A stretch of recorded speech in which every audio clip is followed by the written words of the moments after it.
The Harlem Hellfighters was a regiment of New York National Guardsmen in the First World War. They were set up to fail by their own government. They were humiliated, degraded, eventually given to the French army as a throwaway, and they ended up coming home as one of the most decorated units in the entire U.S. Army. The Harlem Hellfighters are one of the most important regiments in American history. In World War I, they helped to establish to the entire world the power of black soldiers in the military. It was very difficult at that time for African Americans to get into the United States military because there was this perception that African Americans would not do well in battle. They had to overcome the prejudice of their own countrymen and yet also perform ably on the battlefield. Like so many units of African American descent, when they go overseas, they're not sure what they're going to do. Are they going to fight as infantry? Or are they going to be stevedores and load ships? Or are they going to be labor units and cut wood? And so they're committed to labor duty, they're unloading ships, building latrines, those type of support services.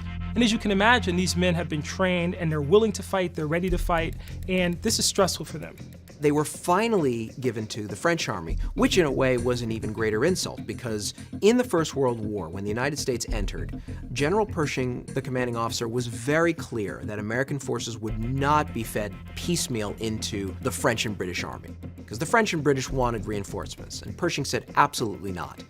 When Americans join this war, they will fight as an American force under an American flag led by an American general. ... except for the black guys. You can have them.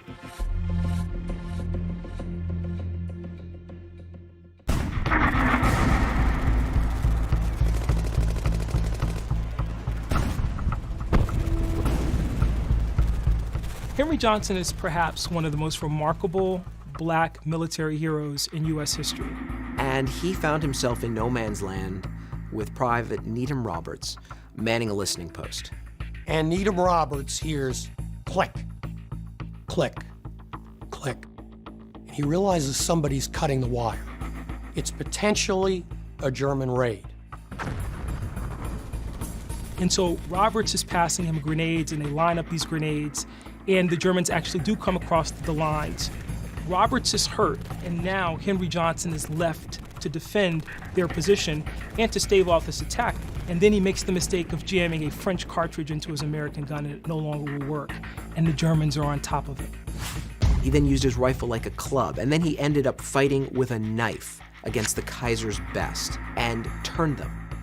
He's wounded in the fray. He's struck, for example, in the foot, and has a debilitating injury as a result. And he fights them off, he says, for what seemed like an hour. The Germans ran shrieking into the night, all because of one man.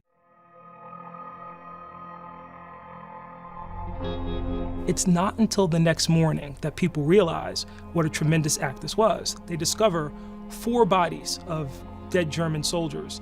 And they also realize from the equipment and other things that are left behind that as many as 30 may have been involved in this altercation. As soon as he drove off those Germans, the French awarded him with the Croix de Guerre, a great honor. Unfortunately, it took about 75 years for the US government to give him the Legion of Merit. Had he been white, he would have walked out of that war with the Medal of Honor.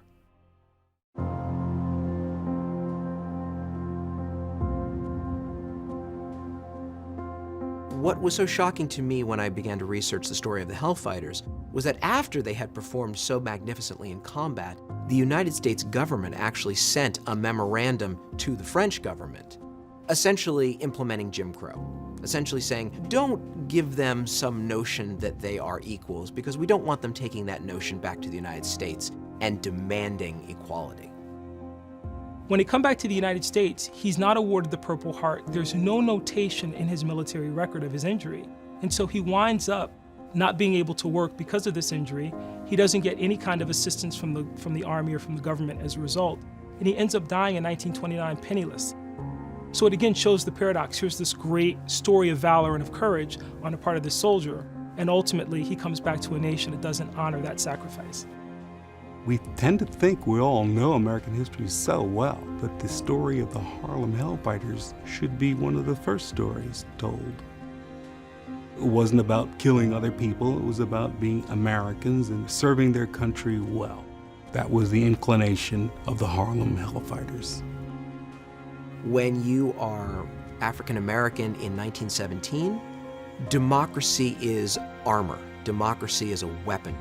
And to fight for a war to make the world safe for democracy was something more than just some ethereal crusade for the Hellfighters. It had concrete results. They were fighting for the rights to be a citizen of the country that they were born in.